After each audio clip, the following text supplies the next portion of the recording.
Los Angeles, 1967. Ed Parker's International Karate Championships. Benny the Jet Urquidez is there, just 15 years old but already a phenomenon. Undefeated in amateur kickboxing, fast, powerful, cocky. He's watching the demonstrations, traditional kata, breaking boards, impressive but predictable. Then Bruce Lee steps onto the mat. Benny has heard the name, some kung fu guy teaching movie stars. Benny is skeptical. Hollywood martial arts is usually more show than substance. Bruce doesn't demonstrate kata, doesn't break boards. Instead, he invites volunteers to spar with him. Light contact, he says, just to demonstrate principles. Several black belts try. Bruce makes them all look slow, clumsy, predictable. Benny is watching closely now. This guy is different, really different. After the demonstration, Benny approaches Bruce, 15 years old, full of confidence. "I'd like to try." Bruce looks at him, studies him, sees the fire in his eyes. "How old are you?"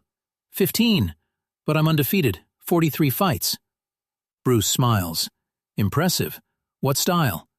"Kickboxing, full contact." Bruce nods. "Okay, let's go light. I'll show you some principles."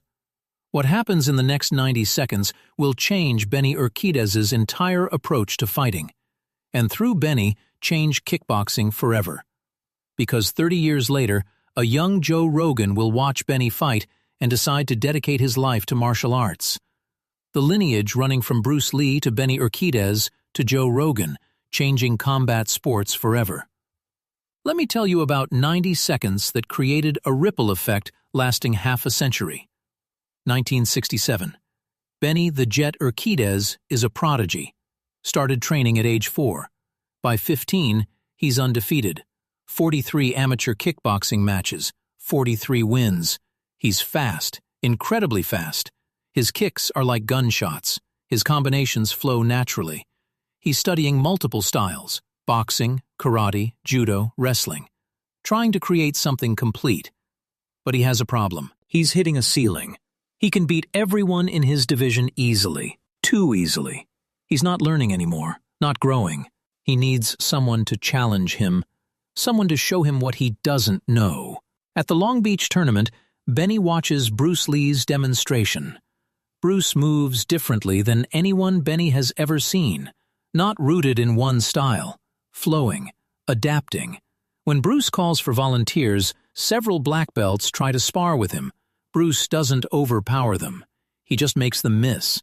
Every punch, every kick, Bruce isn't there when it arrives. Benny thinks he understands. Bruce is fast. Benny is fast too. He wants to test himself. After the demonstration, Benny approaches. "Can I spar with you?" Bruce looks at this teenager, confident, athletic, hungry. "How old are you?" 15. "You train?" "Kickboxing. I'm undefeated." Bruce sees something in Benny's eyes. Not arrogance, genuine curiosity, the desire to learn. "Okay, light contact. I'll show you some things." They step onto the mat. No crowd. Just Bruce, Benny, and a handful of people nearby. Benny sets his stance. Classic kickboxing. Hands up, weight distributed, balanced. Bruce stands casual, hands low, relaxed. Benny has fought 43 times. He knows how to read opponents. But Bruce is different.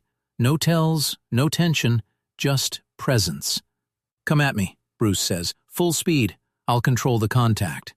Benny launches a combination. Jab, cross, low kick. Fast, clean, technically perfect.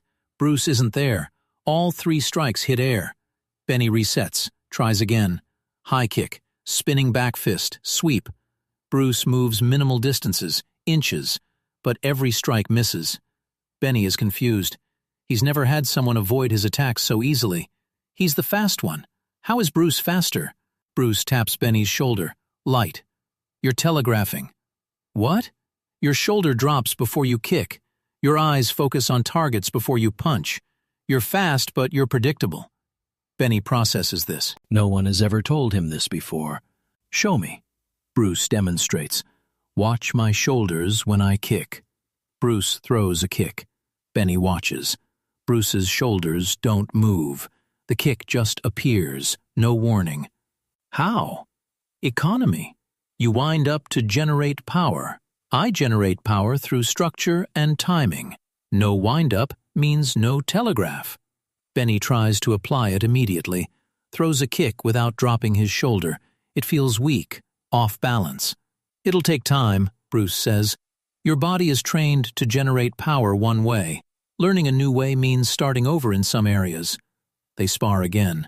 This time, Bruce shows Benny by touching. Every time Benny telegraphs, Bruce's hand appears at the target before Benny's strike gets there. 90 seconds of this. Benny throwing combinations, Bruce appearing at his targets before Benny's strikes land. It's humbling. Benny has never felt so outclassed. Bruce stops. You're very good. Exceptional for your age, but you're limited by your style. Kickboxing is limited? All styles are limited. That's why I don't teach a style. I teach concepts, principles. You adapt them to your body, your situation. Benny is fascinated. Can you teach me? Bruce looks at him. 15 years old, undefeated, but hungry to learn. I'm busy, teaching privately, working on movies. But I'll give you some principles now.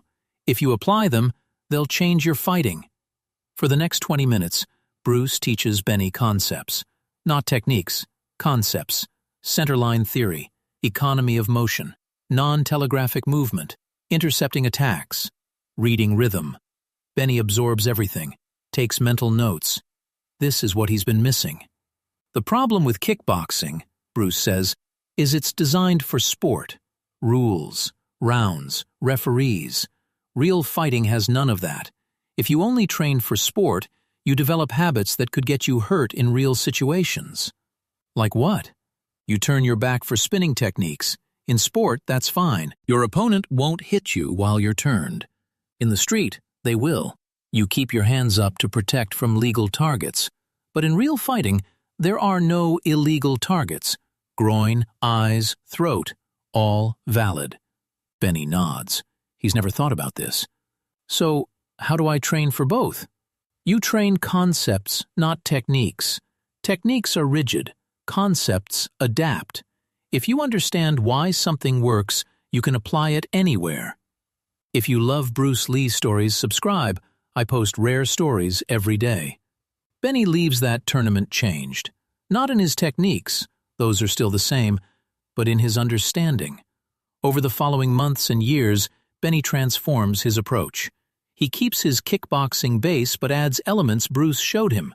Intercepting strikes, non-telegraphic movement, centerline control. His fighting evolves. He's still winning, but now he's dominating. Not just faster than opponents, smarter. By the 1970s, Benny Urquidez is the greatest kickboxer in the world. Multiple world championships, 63 professional fights, 63 wins, 49 knockouts. But more importantly, he's teaching, spreading the concepts Bruce taught him. One of his students is a fight choreographer in Hollywood. That choreographer works on action movies, incorporates Benny's principles into fight scenes. The ripple spreads. 1988. Joe Rogan is 21 years old.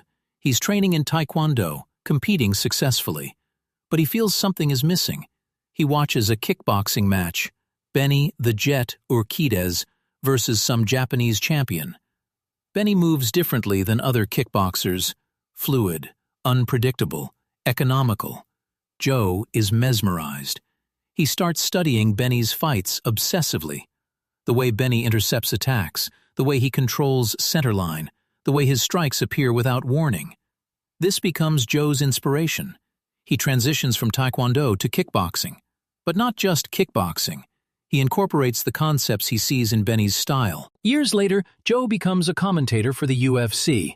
His understanding of fighting, his ability to break down techniques, comes from studying Benny. And Benny's concepts came from Bruce Lee. The lineage is clear. Bruce taught Benny. Benny inspired Joe. Joe helped popularize MMA to millions. 1998. Joe Rogan meets Benny Urquidez at a martial arts seminar. Joe is starstruck. You're the reason I got into martial arts seriously. Watching you fight changed my life. Benny is gracious. What did you see in my fighting?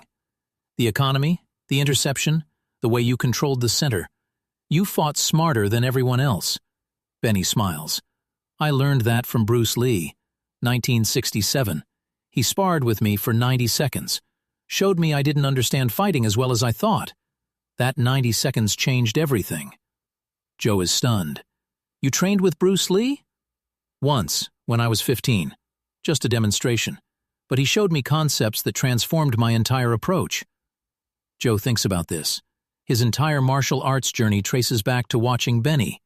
Benny's approach traces back to Bruce Lee. Did Bruce know that those 90 seconds would have this kind of impact? Benny shrugs. Probably not, but that's how real teaching works. You plant seeds. You don't see the tree grow. You just trust that good information, given to someone hungry to learn, will spread. 2009. Joe Rogan mentions this story on his podcast. People ask me about my martial arts influences. It all traces back to Benny Urquidez, but Benny's concepts came from Bruce Lee. 90 seconds of sparring in 1967 created a lineage that influenced millions. The podcast goes viral. Martial artists worldwide listen. Bruce Lee influenced Joe Rogan through Benny Urquidez? People start researching. They find interviews where Benny credits Bruce. They analyze Benny's fighting style, see Bruce Lee's concepts throughout. Centerline control, economy of motion, intercepting attacks, non-telegraphic movement. All Bruce Lee principles applied to kickboxing by Benny. Film scholars notice something too. Action movies in the 1990s and 2000s started using more realistic fight choreography. Less theatrical, more efficient. That trend started with choreographers who studied under Benny Urquidez, who learned concepts from Bruce Lee. The ripple effect of 90 seconds extends everywhere. If you love Bruce Lee stories, subscribe. I post rare stories every day. 2015. Benny Urquidez is asked in an interview about his greatest influence. Bruce Lee, no question. But you only trained with him once, right? For like a minute? 90 seconds. But those 90 seconds taught me more than years of other training. Because Bruce didn't teach me techniques, he taught me how to think about fighting. What did he show you? That every style is limited, that concepts are universal, that the best fighters adapt, not specialize, that real mastery is about understanding principles, not memorizing moves. Did that change your career? Benny laughs. It created my career. Before Bruce, I was a good kickboxer. After Bruce, I understood fighting on a deeper level. That's what made me great. Do you think Bruce knew he was influencing history? No. He was just teaching a kid who asked to spar. But that's the thing about real masters. They don't measure their impact. They just share knowledge freely and trust it will grow. 2020. Joe Rogan talks about Bruce Lee on his podcast again. A guest asks, "Did you ever meet Bruce Lee?" No, he died before I was old enough, but I'm part of his lineage. He taught Benny Urquidez. Benny inspired me. Everything I know about fighting traces back to concepts Bruce Lee developed. That's a powerful legacy. That's the thing about true innovation. Bruce didn't just create techniques, he created a way of thinking about martial arts. That thinking spread through his students, then their students. Now it's everywhere. MMA is based on Bruce Lee's concept of taking what works from every style. So MMA is Bruce Lee's vision? Essentially, yes. Bruce called it Jeet Kune Do. We call it MMA. Same idea, no classical mess, just what works. The conversation goes viral again. MMA fighters watch it. Many didn't know the connection. Bruce Lee's philosophy is the foundation of modern MMA, and it spread through people like Benny Urquidez, who learned it in 90 seconds of sparring in 1967. Today, Benny Urquidez is in his 70s, retired from fighting but still teaching. Students from around the world come to train with him. They ask about Bruce Lee. Benny always tells the same story. I was 15, cocky, undefeated, thought I knew everything. Bruce sparred with me for 90 seconds, showed me I didn't understand fighting at all. Those 90 seconds humbled me and opened my mind. Everything I achieved after that traces back to that moment. What would you say to Bruce if you could talk to him now? Benny thinks. Thank you for taking time with a cocky kid, for teaching concepts, not just techniques, for planting seeds that grew into forests. Your 90 seconds changed my life, and through me, influenced millions. That's legacy. Not the movies, not the fame, the teaching, the concepts, the seeds planted in hungry minds. Bruce Lee sparred with a 15-year-old for 90 seconds. That kid became the greatest kickboxer in history, inspired Joe Rogan, influenced MMA, changed how movies choreograph fights, all from 90 seconds of teaching a kid who asked to spar.